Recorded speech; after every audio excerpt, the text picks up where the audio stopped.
Fala galera, sejam bem-vindos a mais um vídeo do Fórmula C. Hoje a gente vai dar sequência no nosso projeto de gestão de mão de obra, né? Esse projeto bem grandão, tem bastante coisa aqui sendo feita, uma estrutura super profissional com todas as linhas de programação detalhadas, tá? Então se você perdeu os áudios anteriores, ou se você está chegando agora, vem aqui em cima deixar o link de acesso para nossa playlist, onde está tudo organizado. Você pode acompanhar desde a primeira aula lá do rascunho, passando pelo Canva, passando por tudo que você precisa saber para conseguir fazer o mesmo projeto que a gente está fazendo aqui, tá?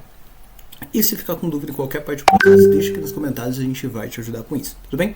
Bom, o que a gente vai fazer aqui hoje, né? Então na aula passada a gente estava trabalhando aqui na parte de ordem de serviços e no formulário de filtro, né? Então a gente criou essa mecânica, criou esse formulário lá no Canva, trouxe para cá, fez aqui a mecânica de textos padrão, né? Então eles já estão nos locais corretos.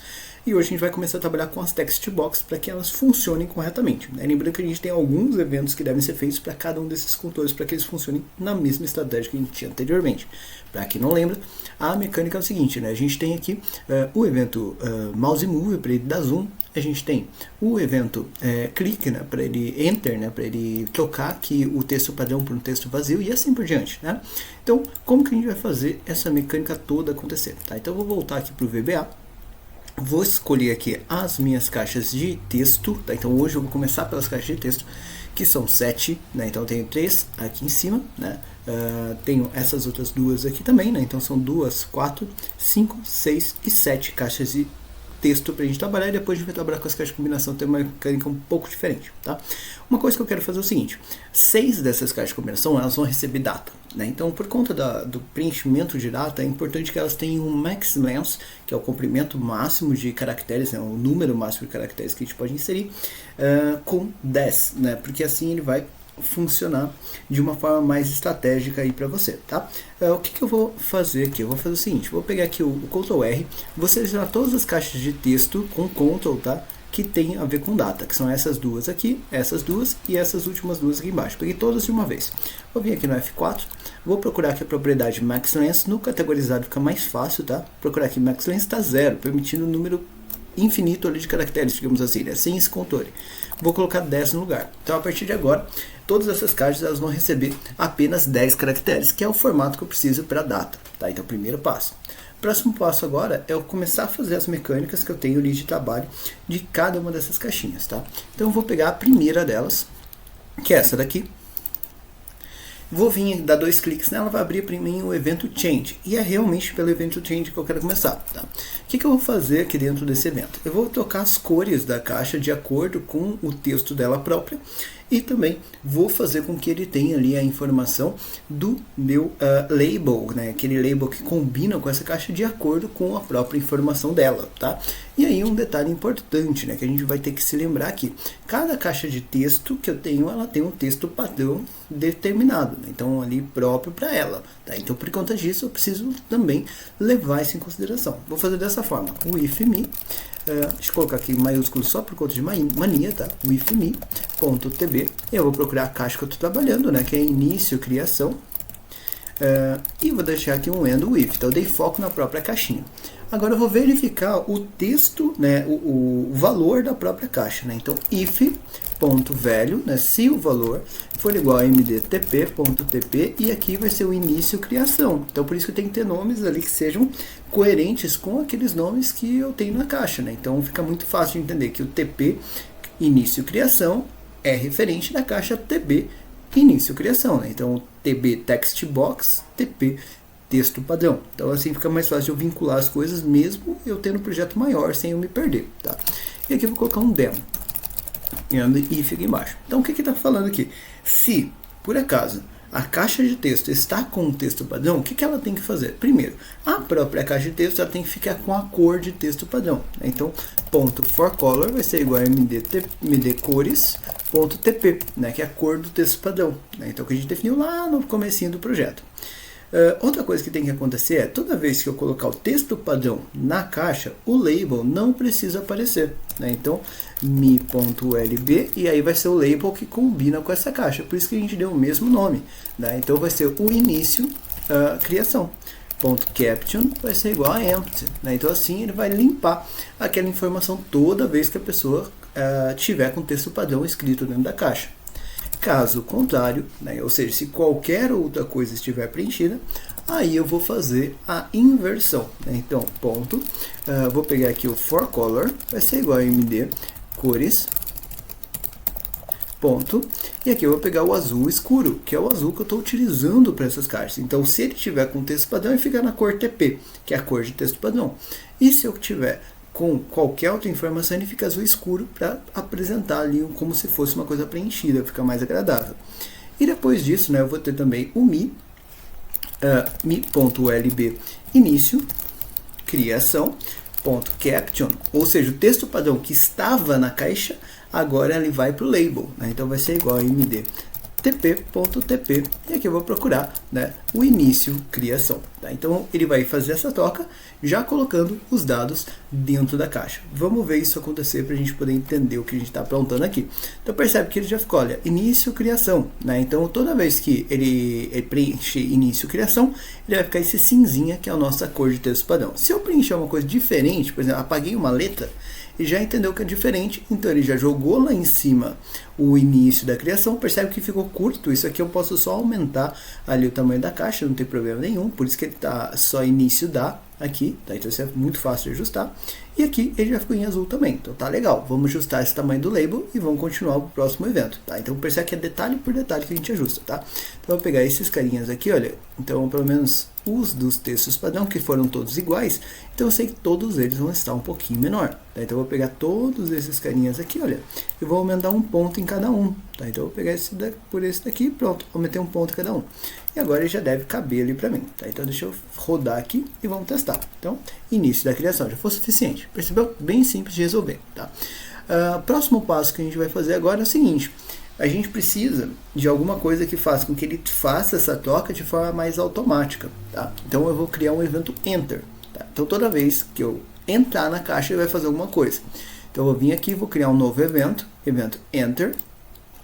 O que vai ser esse alguma coisa que eu vou criar? É o seguinte, né? Então o if me, e aqui no evento enter eu nem preciso do if me, né? Eu posso fazer direto, né? If me.tb início criação ponto velho é igual a mdtp.tp início criação, né? Então se isso daqui acontecer, se ele está com o texto padrão, then me.tb início criação ponto velho, e aqui estou resolvendo tudo na mesma linha, né? Igual a empty, ou seja, se eu entrei na caixa, né? Então se eu entrei na caixa, ou seja, acessei ela clicando, tab, qualquer coisa que faça eu acessar aquela caixinha, e nela, né, o valor é igual ao texto padrão dela, ou seja, ela está vazia, digamos assim, ainda não foi preenchida, então ele limpa a caixa para a pessoa poder fazer o preenchimento de forma mais simples. Tá? Então, essa mecânica aqui é uma mecânica super bacana que facilita a sua vida. Tá? Então, agora, se eu rodar, você vai perceber como ele está começando a selecionar, ele vai começar vazio. Né? Isso aqui para mim é o que eu quero mesmo. Tá? Então, é funcionar assim. Tá? Beleza. Próximo passo. Quando eu sair da caixa, né, ele tem que fazer algumas verificações, ok? Mas a saída a gente vai fazer com algumas outras verificações também, porque esse é um evento, né? Essa é uma caixinha de data, então eu vou precisar levar em consideração todos os controles que tem a ver com data, tá? Então isso acontece sempre que você tem uma caixa que tem uma obrigatoriedade um pouco diferente ali, tá bom? Então o que eu vou fazer aqui? Eu vou pegar essa mecânica, vou vir aqui no evento exit agora, que é a saída, né? Então eu fiz a entrada, agora eu vou fazer a saída. Eu vou fazer assim, ó, o if me.tb início da criação and o if, tá? E o que eu vou fazer aqui nesse caso, né? Então o primeiro passo, eu tenho que verificar se essa caixa está vazia, né? If.value é igual a empty, then .value é igual a mdtp.tp, e aí o tp certo, que é o início criação. Tá? Então se ela ficar vazia, coloca de volta o texto padrão nela. Isso aqui é a mecânica padrão que todas as caixas de texto precisam ter para ter a mecânica que a gente gosta de usar aqui no canal. Tá? Agora, quando ele tiver com o texto padrão, eu não quero verificar se aquilo é uma data, porque texto padrão não é um texto que possa ser entendido como data, e isso geraria um bug. Então eu falo para ele o seguinte, if.value, então se ele estiver vazio, coloca o texto padrão. Se ele não estiver vazio, mas estiver com o texto padrão, né, então isso, se o valor for igual ao texto padrão, que é mdtp.tp início criação, neste caso existe, sabe? Porque tá tudo bem, né? O texto padrão é totalmente aceitável, não preciso me preocupar com isso, ok? Então beleza, ele vai sair ali e vai executar ali o resto do código para você, né? Sem você se preocupar, sem criar nenhum bug para você, tá? Agora, se eu passei dessa linha, quer dizer que ele não está mais vazio, né? Então essa caixa não está vazia e também não está com texto padrão, ou seja, a pessoa preencheu alguma coisa. E é aqui que eu vou fazer algumas verificações. A primeira verificação que eu quero fazer, ou melhor, a primeira mudança que eu quero fazer é para a preguiça ali da pessoa. Como assim para a preguiça da pessoa? Seguinte, eu quero, né, que essa pessoa ela possa fazer ali uma estratégia onde ela saia preenchendo só data, barra, mês, e ele complete com barra ano, né, com o ano atual. Como que eu faço isso? If.textLength é igual a 5, porque 5, 2 dígitos do dia, uma barra, 2 dígitos do mês, ou seja, completando ali 5 caracteres. Tá? Então, se ele for igual a 5, então o ponto velho vai ser igual ao próprio ponto velho, aquilo que já está escrito. E comercial, coloco uma barra ali, cuidado para não pôr espaço, como fiz agora, é sem espaço, tá? Então, coloco uma barra ali, e e-comercial, vou colocar aqui, deixa eu só colocar aqui o e-comercial anterior também, né? Então, o valor da própria caixa, concatenado com uma barra, concatenado com year, que é o ano, de date, né? Que seria o ano de hoje, né? O ano atual. Mesma mecânica que a gente tem lá no Excel, que é o seguinte, preencheu só dia e mês, ele completa com o ano atual. Se a pessoa colocar o ano, ele respeita o ano que a pessoa colocou. Tá? Então, beleza, isso aqui vai ficar legal. Aí depois eu quero descobrir, essa informação agora já ajustada, ela é uma data? Né? Como que eu faço isso? If isDate, ponto velho. Então, se for uma data, então não preciso me preocupar. Então, eu vou perguntar se ele não é uma data. Igual a false, ou seja, se ela não for uma data, nesse caso, then, eu vou deixar aqui um end if também. Tá? E aí, a partir daqui, eu vou pensar o seguinte. Se ela não for uma data, o primeiro passo é avisar essa pessoa. Né? Então, message box, favor informar uma data válida utilizando o formato, e aqui você pode colocar duas aspas, dd barra mm barra 4as, na verdade, né? E aí fechou duas barras, ponto, fechou a outra aspas, né? Então, duas aspas aparece para que lá na sua mensagem apareça uma, tá? Então, sempre que você precisa colocar aspas dentro de qualquer prompt, qualquer texto, né? Qualquer string aqui dentro, você vai fazer ele colocando duas aspas seguidas para abrir e duas aspas seguidas para fechar, e aí o código vai entender que você tem que colocar, na verdade, uma lá dentro da sua apresentação. Isso aparece também em fórmulas, coisas do tipo que precisa de aspas, se você estiver utilizando lá o worksheet function, tá? Então, mas aqui, por isso que aparece duas aspas ali, tá? Fechou aspas, agora vamos configurar essa caixa, né? É um erro, então vou chamar de VB critical e depois colocar um título aqui como entrada inválida, né? Ou data inválida, qualquer coisa do tipo. Outra coisa que eu quero fazer é o seguinte, eu quero limpar essa caixa, né? Então, porque eu não quero que ele faça ali o preenchimento errado, eu não quero permitir o preenchimento errado. Então, nesse caso, eu vou falar para ele também o seguinte, vou dizer que o ponto velho vai ser igual a mdtp.tp, e aí eu vou colocar aqui início criação, tá? Então, isso daqui vai fazer com que ele coloque lá essa informação já zerada, já limpa e não precisando me preocupar com isso, beleza? Caso contrário, se não tiver entrado por aqui, quer dizer que a data era uma data interessante, uma data válida ali, tá? Um ponto bacana para a gente lembrar, eu sempre gosto de lembrar desse isDate, é o seguinte, que ele não pega só o formato de data, ele pega também data real. Ou seja, ele entende se a pessoa digitar, sei lá, 31 de junho, 31 de fevereiro, por exemplo, que não existe, né? Qualquer dia que não exista, mesmo que esteja dentro do formato, ele pega ano bissexto, então ele pega ali o 29 de fevereiro, quando existe o 29 de fevereiro. Então isso diminui muito a necessidade de programação para você, porque ele já faz todas as verificações que você precisa, desde que você tenha controlado o preenchimento anteriormente, pensando num formato que tem a ver com data. Por isso que a gente fez antes esse último preenchimento aqui, para que mantenha isso de forma interessante ali dentro. Tá? Então isso daqui é uma mecânica bacana que funciona, código curto, funciona perfeitamente para verificação de data. Tá?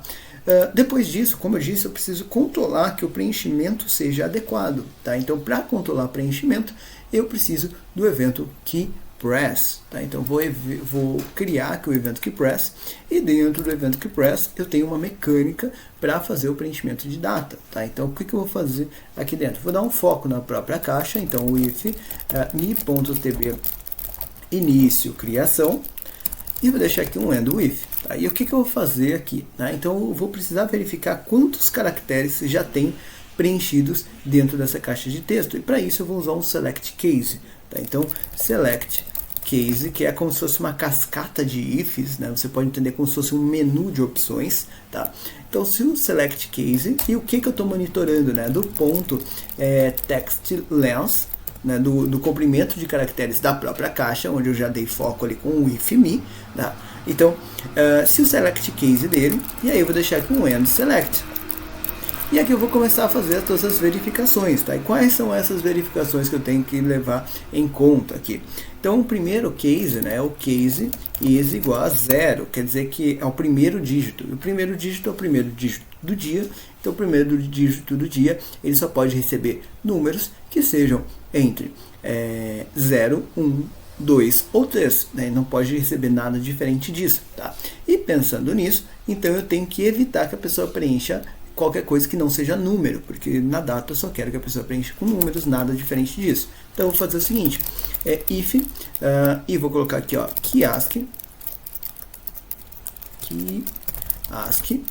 que é o código do símbolo que a pessoa preencheu, for menor do que 48, or keyASCII for maior do que 57, a gente já falou porque desses números aqui, tá? Então, esse range entre 48 e 57 são os números, então por isso que eu só permito esse range.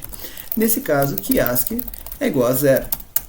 E exit sub, porque então quer dizer que a pessoa digitou uma coisa que não podia, ele vai desligar o teclado da pessoa. Então, a partir de agora, eu sei que tudo que chegou aqui no if me, no select case, já é número. Não preciso me preocupar com letra, não preciso me preocupar com caractere especial. Isso é bacana, tá? Facilita a minha vida. Então agora, se for 0, eu não preciso mais me preocupar com os outros casos, eu só preciso me preocupar com os números em si. 48 é o código do dígito 0, né? Então eu preciso chegar ali até o 3, então 49 seria o 1, 50 seria o 2, 51 é o 3. Né? Então, se ele for 0, aí eu vou fazer a seguinte situação. If keyASCII for maior, né? Então 51, que seria o dígito 3, then keyASCII igual a 0. Então, se a pessoa naquela posição, na posição do primeiro dígito do dia, digitou alguma coisa que seja acima de 3, como não tem dia de 40, então ele vai desligar o teclado, não deixando a pessoa digitar errado. Então percebe, olha que interessante. A gente fez lá a verificação que avisa a pessoa quando ela digita uma coisa errada, e aqui eu estou não deixando a pessoa digitar errado. Então isso reduz muito ali a chance de preenchimentos inadequados dentro da minha caixa. Tá? Vamos para o próximo caso, né? Então case is igual a 1, né? Então nessa situação aqui do 1 eu já preenchi o primeiro dígito do dia, né? Agora eu estou preenchendo o segundo dígito do dia, e ele é dependente do primeiro, né? Então porque se for 0, 1 ou 2, o segundo dígito pode ser qualquer um de 0 a 9. Agora, se o primeiro dígito foi 3, então o segundo dígito só pode ser 0 ou 1, né? Então eu vou verificar isso dessa forma. If keyASCII maior, né? Então 0 é 48, 1 é o 49, maior do que 49, and, né? Ou seja, e ao mesmo tempo, né? O ponto velho é igual a 3, ou seja, a caixinha está com o dígito 3 preenchido, como é só única informação, then keyASCII igual a 0. Né? Então desligo o teclado, porque é outra condição que não pode ser feita. Tá? Tão simples assim. Percebe que eu vou verificando posição por posição e eu vou corrigindo ali cada uma das situações que precisa ser corrigida. Tá? Próximo, case is igual a 2. Né? Então, agora eu já fiz o preenchimento dos dois primeiros dígitos, que são os dígitos da data. Eu estou preenchendo, esquece a barra, tá? A barra não vai entrar aqui para a gente agora. Eu estou preenchendo o primeiro dígito do mês. Né? Então, o primeiro dígito do mês pode ser 0 ou pode ser 1. Né? Então, case keyASCII, então 1 é o 49, né? For maior que o 49, then, nesse caso, keyASCII é igual a 0. Então, nesse caso, o keyASCII ele vai zerar, então não deixa preencher nada diferente disso. Tá? Aí, um outro detalhe, né? Opa, case if, né? Na verdade, Então, escrever case ali, if, ele vai lá e faz isso. Aí, um outro detalhe que ele tem que fazer aqui é o seguinte, tá? Se ele fizer isso aqui, ele vai zerar o seu preenchimento, não vai deixar preencher errado. Mas e quando a pessoa preenche errado? Porque eu desliguei a barra. Então, ele tem que colocar a barra de alguma forma. Então, eu vou jogar isso aqui para baixo. Eu vou colocar um else aqui, né? E nesse caso do else, eu vou dizer que ponto velho é igual a ponto velho e comercial e a barra aqui. O preenchimento 0 ou 1 que a pessoa fez vai sair por meio do próprio keypress, tá? Então, quando ele terminar esse código, eu não preciso me preocupar com isso. E aqui eu vou deixar um end if, tá? Então, assim, ele vai fazer o preenchimento também do caso 2, tá? Próximo é o case is3, a gente vai até o case is5, tá?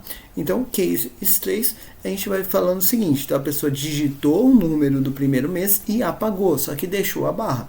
Então, é o mesmo controle que a gente fez no case is2, só que eu não preciso preencher a barra. Então, nesse caso, eu vou fazer o seguinte, if kiosk for maior que 49, then kiosk é igual a 0. Então, esse é mais fácil, né? Depois eu já vou aqui para o case is igual a 4. Case is igual a 4 é o seguinte, eu estou agora no segundo dígito do mês.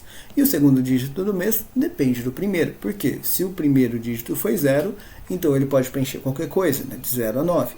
Agora, se o primeiro dígito foi 1, ele só pode preencher 0, 1 ou 2, né? Para fazer de 10 até 12. Então, nesse caso, eu vou falar o seguinte, if right, né, ou seja, olhando da direita para a esquerda, do ponto velho, ou seja, do próprio preenchimento, pegando o último caractere, que é aquele que a pessoa acabou de digitar anteriormente, for igual a 1, né, então e sempre dentro de aspas, porque isso é um texto, mesma coisa lá do texto que a gente usou ali no cases 1, se ele for igual a 1, quer dizer que agora ele só pode preencher 0, 1 ou 2. 0 é o 48, 1 é o 49, 2 é o 50, né? Hoje os caminhões estão passando muito barulhentos aqui, eu peço desculpa se estiver passando muito aí o áudio, tá? Mas espero que eles parem em breve. Depois, né, então, e ao mesmo tempo, além dele ser 1, o kiosk for maior do que 50, né, que seria o dígito 2. Deixa eu só escrever o kiosk certo aqui. Kiosk, agora sim, foi maior do que 50. Nesse caso, o meu kiosk vai ser igual a 0, né? Então, aqui ele fez o preenchimento e já limpou essa informação, não deixa preencher errado, tá? E por último, né, o case is igual a 5, eu não vou me preocupar com o ano, tá? Então, o ano eu não vou fazer verificações, eu sinceramente percebo que não faz muito sentido você fazer preenchimento ali de ano, porque as pessoas não costumam errar nessa parte, e se errar tem o controle lá de aviso de que a pessoa preencheu uma coisa que não tem nada a ver, tá? Então aqui o que eu vou fazer? Eu vou dizer que ponto velho é igual a ponto velho e comercial, a barra para separador aí do ano com o meu preenchimento de data, tudo bem? Então isso daqui, né, já vai fazer o preenchimento aqui de data para mim completamente, beleza? Outra coisa que eu vou ter que fazer aqui é o seguinte, né? Então eu vou precisar também de um evento para fazer o mouse move, tá? Então o mouse move é o seguinte aqui, né? Quando ele faz o mouse move em cima dessa caixa, eu vou dizer que ele vai alternar o tamanho da fonte. A gente fez isso aqui também no ordens, por exemplo. Tá? Então, se eu pegar aqui, por exemplo, um item qualquer, eu tenho aqui o mouse move justamente com esse tamanho. Eu vou pegar isso daqui, olha, copiar e vou trazer para cá, né? Então, aqui na minha caixinha, eu posso fazer só a cola no meu novo evento, tá? Então, colei ali e vou só alterar aqui o nome do meu controle. Então, eu posso fazer isso também funciona, tá? Então, ele já vai fazer a alteração ali do jeito que eu preciso, tá? Então, vou rodar aqui e aí, sair, ele vai aparecer lá, data de criação. Ele não está voltando o zoom, tá? Mas percebe que ele está com o zoom ali.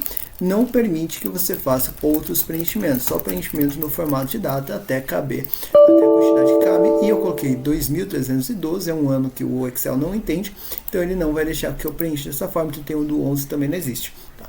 Então, por conta disso, olha que bacana, ele já faz a mecânica de data e já estrutura ali para você. O que a gente vai fazer na próxima aula? Na próxima aula a gente vai pegar essa mecânica, replicar para os outros itens e vamos fazer a mecânica também de atalho de teclado para o Ctrl, ponto e vírgula, para ele colocar a data atual, e também vamos fazer aqui o preenchimento das outras informações para as caixas de texto. Tudo bem? Eu fico por aqui, até a nossa próxima aula.